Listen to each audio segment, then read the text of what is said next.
कि अगर आपका एज 40 क्रॉस नहीं किया है तो ऐसे कौन से 3 स्कीम है पोस्ट ऑफिस में जिसमें आप इन्वेस्टमेंट कर सकते हैं। और इसका एक महत्वपूर्ण चीज़ ये है कि जिस जिस पर्सन जो सैलरीड पर्सन है, जिसको हर महीने में एक फिक्स्ड इनकम है, उसके लिए ही ये सब स्कीम है। इसका मीनिंग है आप एक साथ टीडी या एफडी नहीं कर सकते। आपको हर महीना कुछ बचत होगा, उसी से आप अपना सेविंग्स करना चाहते हैं। तो अगर ऐसे चीज़ के लिए आप ढूंढ रहे हैं तो पोस्ट ऑफिस में गवर्नमेंट ऑफ इंडिया के सिक्योरिटी में आप इन्वेस्ट कर सकते हैं।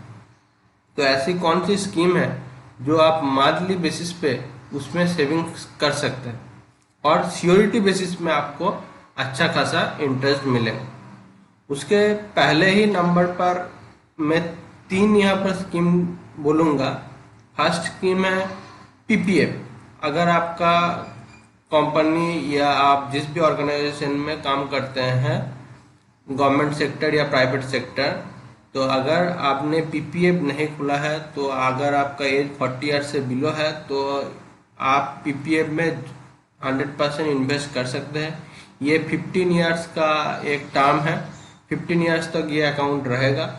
जिस दिन से खुलेंगे उसके दिन से 15 डेज तक। और 7.1% इसका इंटरेस्ट रेट है।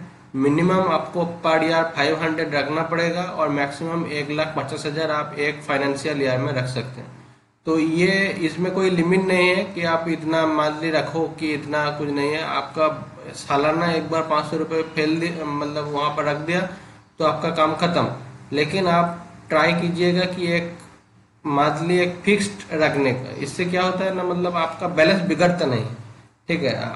इस साल 20,000, उस साल 5,000 ऐसे करके देने से आपका फिक्स नहीं होता। ठीक है।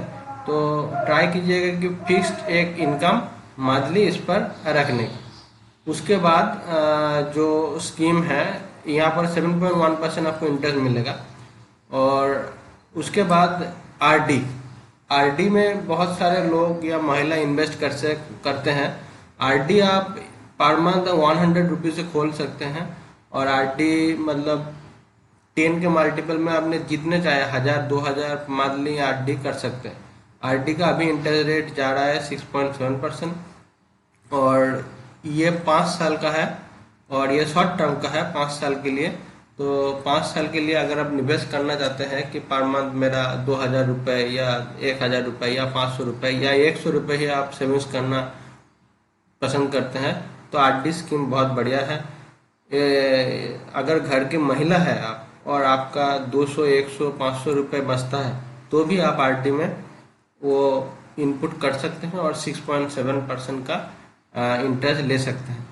तो ये सेकंड स्कीम गया। पहला पीपीएफ, उसके बाद था आरडी, उसके बाद एक इंश्योरेंस। कोई भी एक इंश्योरेंस मतलब पोस्ट ऑफिस का इंश्योरेंस, आरपीएलआई या पीएलआई।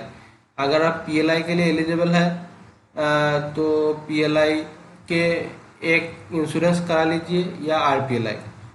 क्योंकि इंश्योरेंस हमारा जैसे भारत देश है, इस पर सभी नागरिक का इंश्योरेंस मिनिमम 1 इंश्योरेंस वो जिस भी रकम का है आपको करा लेना चाहिए। और वो आपको 40 ईयर्स के अंदर ही करा लेना चाहिए, क्योंकि आप उसमें रिस्क कवरेज या बहुत अच्छा होता है और आपका प्रीमियम भी बहुत कम पड़ेगा आरपीएलआई या पीएलआई में।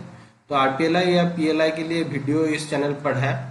तो यही मैं बोलना चाहता हूँ कि अगर आप सैलरीड पर्सन है, आप पर महीने कुछ रकम इन्वेस्ट करना चाहते हैं तो पीपीएफ, आरडी और एक इंश्योरेंस आरपीएलआई या पीएलआई आप पोस्ट ऑफिस के स्कीम के जो भंडार है उसमें से ये 3 स्कीम में आप इन्वेस्ट कर सकते हैं। पोस्ट ऑफिस आरडी, पीपीएफ या आरपीएलआई पीएलआई। आरडी और आरपीएलआई आपको ब्रांच पोस्ट ऑफिस में ही मिल जाएगा और पीपीएफ अकाउंट के लिए आपको सब पोस्ट ऑफिस में आना पड़ेगा।